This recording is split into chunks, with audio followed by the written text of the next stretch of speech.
Hey guys and gals, I'm Kris Keefer. Welcome to RacerXOnline.com and another garage build. Today, we're at somewhere a little bit new but old.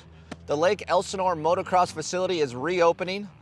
We got Jason Baker out here and he's doing the tracks. Of course, you guys know him from Dream Tracks, and Brian Wallace is his partner.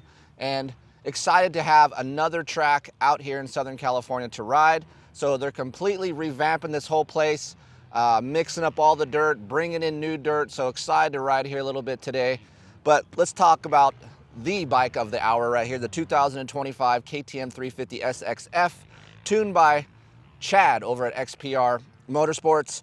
And this isn't an extravagant build. We have some REP suspension, a Vortex ECU, a dual injector, some light headwork, an FMF muffler system, and Chad also makes his own exhaust flange. So if you guys are familiar with that on the 450 side, they make a different exhaust flange to match the ports of the head, which can give you more low end, more RPM response, but we're gonna find that out here today at Lake Elsinore. So we're gonna go over this bike, a little bit more about the 350, if these mods are worth it, how are they gonna help you, the rider, and I guess what this bike is for. So again, not a huge garage build, but I'd like to do some of these things in moderation at times, just to give you guys some information if slight modifications will be beneficial to you. So stay tuned, we'll be right back. I'm gonna go ride a little bit and we'll talk about the bike as well as my riding here in a little bit. So we'll be right back. All right, this is a slow lap. So no judgments, no judging, no hate comms, peace and love.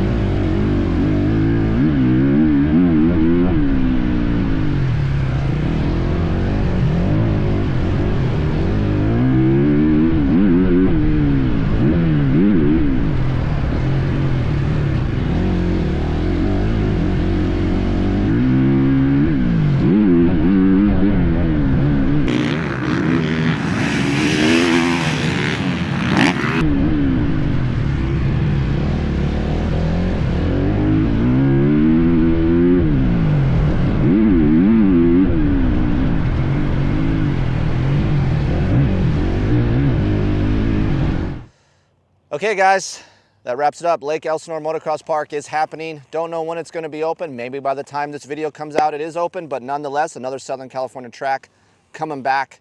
We love to hear it, and fun day. Now, before we move on to the XPR 350, let me just do a little spring cleaning because I already can foresee the YouTube comments and the things. So I am coming off an injury. It's been about 5.5 weeks since I've ridden. I dislocated my shoulder, so today was the first day back on the bike, and I really wanted to get back on this bike because it's not a lot of bike for me to handle. It's fun to ride, and I feel like if there's something for you guys out there that to have fun, make it easy to ride and safe, this is a KTM 350 SXF. So on the video, you will see that I don't look very good. A lot of wheels on the ground, but that is by design because I'm trying to be careful coming back, but also I wanted to talk about this bike. So in the real world, these guys are like, hey man, 450 is too much power. I want to have some fun. The 350 is great, but I need a little bit more. So this is basically what this garage build is. So with that being said, I'm going to move into my YouTube voice because these are the guys that are going to comment below and be like, Keefer, if I wanted a fast bike, I'll just buy a 450. Okay, understood, sir. YouTube, sir.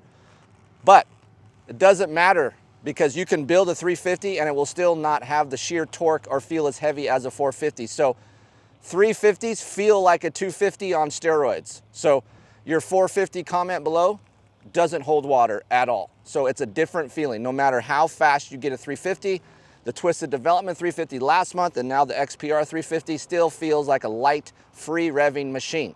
So that is one of the reasons why this is such a special bike. And probably if you're not racing every weekend, the best size motorcycle you can buy. So with that being said, Chad at XPR went to work He's on the dyno. He's on the Vortex ECU. We have a ported cylinder head. We have a dual injector, which this is the meat of this build. An FMF muffler system with a 250 head pipe. That is key. We'll talk about that. And an exhaust flange. So if you guys look on your KTM, there is a piece where your head pipe attaches to. That is your exhaust flange. And Chad at XPR has made up his own exhaust flange to match the ports of this head, which makes it flow better. So I have ridden with that, just that alone with an FMF, and it really helps the low end RPM response, helps recovery, helps wake this thing up out of a corner, just in case you're in the wrong gear. Now overall, I always say it, I'm gonna say it again, you can just let it rip below if you want. It is the most fun bike for me to ride, hands down. Every time I get on a 350, no matter if it's stock, built, whatever, it is the most fun to ride. This is no exception. For me, I missed the twisted development side of things last month, and I got a chance to hop on this, and this thing's been sitting in my shop for about 2.5 weeks, so I've been getting excited to ride it, and it hasn't let me down. So right when I got on the track, look it, I'm just cruising around, but you can feel how much power it has. Like, it picks up really nice. The second thing I noticed is it's basically pro day out here at Elsinore, and there's long ruts going in the corners. I can just stand up around the whole thing without even worrying about it. For me, on a 450, it takes a lot of work and effort to lean a 450. And I'll be transparent with you guys. Look, I didn't even crash when I dislocated my shoulder. I went into a rut. There was a hook at the end of it. The big old YZ450F got out of there really quick, and it ripped my arm right out of socket. Didn't even crash. So this has me thinking, man, maybe, one, I'm getting old. Two, maybe I should have a bike that's a little bit slower and smoother to ride. So this 350 is perfect. Comparative to a stock machine, this XPR bike has more low end, better excitement, revs much farther. I can leave this thing in second gear down a whole straightaway without revving out. When I shift to third, that spacing is also better because I have more pickup. So basically with this dual injector, you're getting more low end and more torque, as well as a longer pulling motorcycle. So on top of a 350 that already does that, it's a unique feeling. I know, and I forget who said this, but last time one of our test riders last month said, riding a modified 350 is like as close as you'll get to a factory 250 motorcycle. And I think that's pretty good saying. For me, like, thinking this 350 would be as fast as one of those Star Yamahas could be accurate, but man, it is a fun bike to ride. Chad does great work. So Chad is very meticulous. He does all the Bullfrog Spas, Moto Concepts Honda guys. He knows dual injection really well. And for me, coupled with the Pro 6 that we have in here, it is really, really crisp, fun. For me, it's just an overall fun build to ride. And I enjoy the lightweight feel and the free revving nature that this tuned XPR bike has. Moving on the suspension side of things, we kept it fairly stock. We had REP do a KYB insert in here.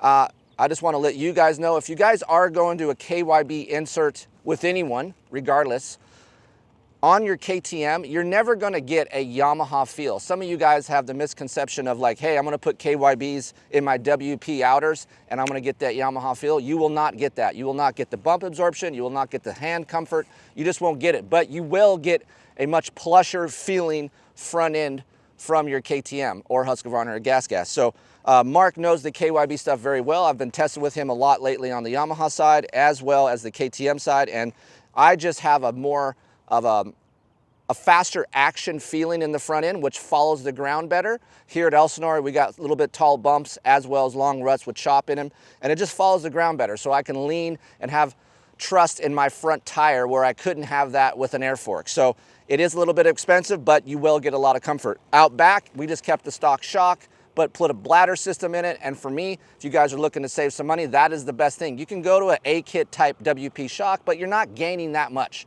You're just getting a little bit of looks and more performance. For me out here in Southern California, I want comfort, so having that bladder kit, have it sprung for me, sag about 103 really helps the balance of the motorcycle and gain comfort. So overall, still have the stock offset clamps, stock clamps itself, fat bar 672 bend with Renthal soft lock-ons. Not a huge lock-on guy, but man, these do feel just like my half waffle softs that I run, the glue-on style. So convenient if you guys like that. Look at Renthal lock-ons. And basically, On the FMF side, I told you about a 250 head pipe matching to your 350 muffler. The 250 head pipe does match up to this, and you will get more low end. So if you're looking for some more pickup, just that alone, you have to buy the 250 head pipe separate and then get your 350 4.1 muffler, and boom, you got some more pickup. FMF 4.1 with 250 head pipe, as well as the XPR exhaust flange, wham bam, you got some low end, you got some response, you got some excitement, and you got a smile. So for me, just that alone helps. So again, Chad did a great job in this build, very fun to ride. Probably gonna keep it for a little while to nurse my wussy shoulder that I have right now. So again, slow day today, but fun day for me. So this is day one. We'll go through the process and get better as we go along, but thank you to KTM for making a mid-size bike that's fun, and thank you to Chad over at XPR, as well as Mark at REP, for making a bike that makes me want to ride. I ride all the time, and it's tough for me to get excited at times to do some of these tests. This bike does that for me. So stay tuned for more videos here on racerxonline.com, as well as the magazine side, 12 issues, $30. Read stuff that you can't watch online, and it's good for you. Just sit in the toilet, read a magazine. It frees your soul. See you on the next build.